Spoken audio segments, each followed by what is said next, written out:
The Virgin Soldiers is a 1969 British war comedy drama directed by John Dexter, starring Lynn Redgrave, Hywel Bennett, Nigel Davenport, Nigel Patrick, Rachel Kempson, based on the 1966 novel of the same name by Leslie Thomas.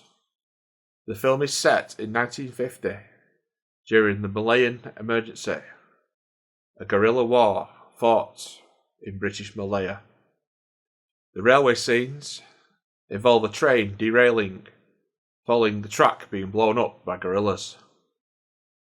The engine used in the derailed shots was famous throughout the railway community, and several myths have arisen regarding its demise.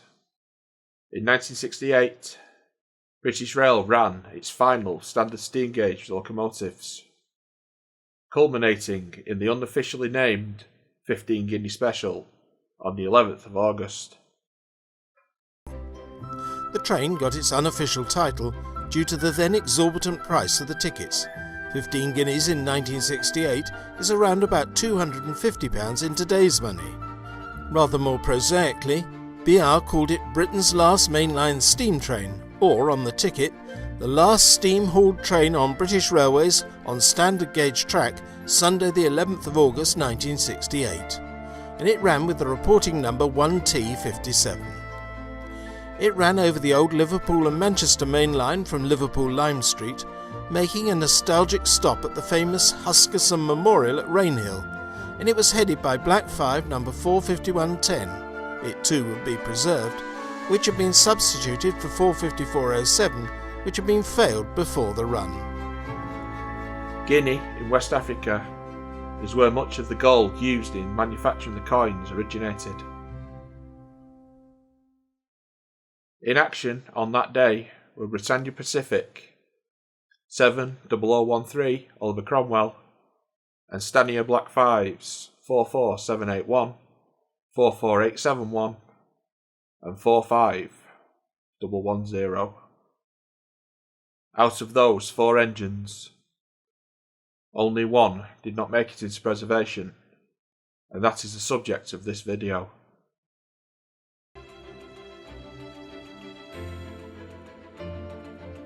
The return from Carlisle was in the hands of a pair of Black 5s. Numbers 44871 and 44781 headed the train over the S&C and then made the final climb to Soft Tunnel at Darwin.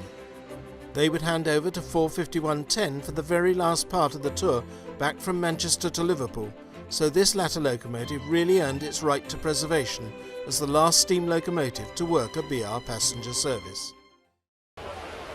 Columbia British Productions, who went on to make the Dad's Army film in 1970, purchased Black 5 44781 straight from British Rail Service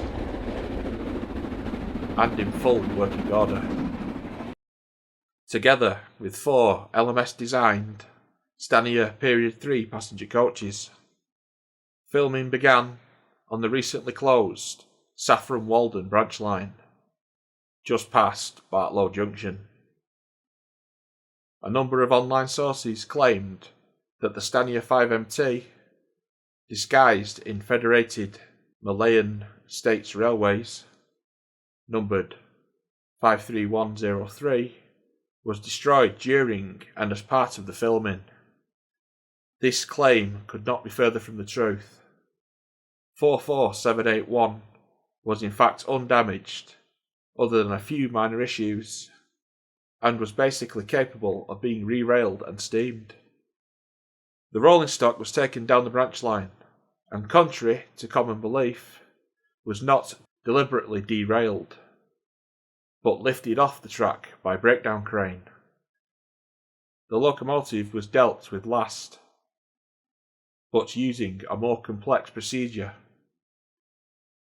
One familiar aspect of the film was the blowing up of the track, which resulted in the derailment.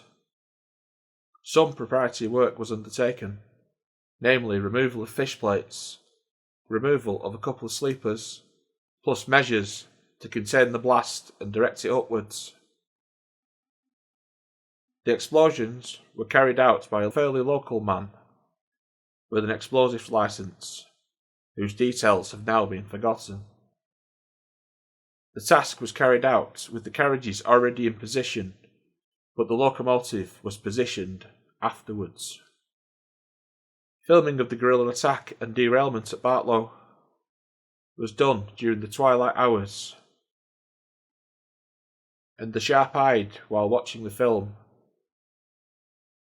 will notice structures for lighting and cameras hidden behind trees. Following the derailment comes a scene starring a real Malayan train under its own power. There was one major gaffe in the scene immediately following the derailment, and which was filmed at Shepperton, concerning the carriage which overturned and ended up on its side in an interior scene, and which was later seen standing upright. Despite the carriage supposedly being on its side, a doorway through a partition remains vertical and was able to be walked through in a normal manner. Mr. Gerald Pagano, whom the writer knew personally, was a Saffron Walden businessman responsible for the preservation of the Cambridge Gasworks Sentinel locomotive, and had previously set in motion the preservation of 44871. Columbia, now owners of the locomotive, were approached and agreed to sell the locomotive. Mr. Pagano was widely reported as reluctant to disclose the purchase price, describing it only as reasonable. In fact, the price quoted by Columbia was reportedly £1,700, and this was possibly less than the scrap value at the time. Mr. Pagano was, however, and as would be expected, required to remove the locomotive from Bartlow by his own arrangements and at his own expense. And this is where the nail begins to be hammered into the coffin. Mr. Pagano approached British Railways concerning the re-railing and removal of the locomotive. The sum quoted by British Rail for this operation was said by Mr. Pagano to have been excessive, and was reported to be in the region of £5,000. Mr. Pagano therefore abandoned his preservation plans. 44781 was ultimately sold by Columbia to Aking and Sons, who scrapped the locomotive on site in early 1969. Mr. Pagano did, however, become the owner of the locomotive's hooter. In today's prices, the sum quoted would have been in the region of £26,000 paid to Columbia and £78,000 paid to British Rail, a sum total of £104,000. The coaches also met their fate with the scrapman, as they suffered severe fire damage. Aking and Sons cleared the entire site, along with the remaining track of the Saffron Walden branch.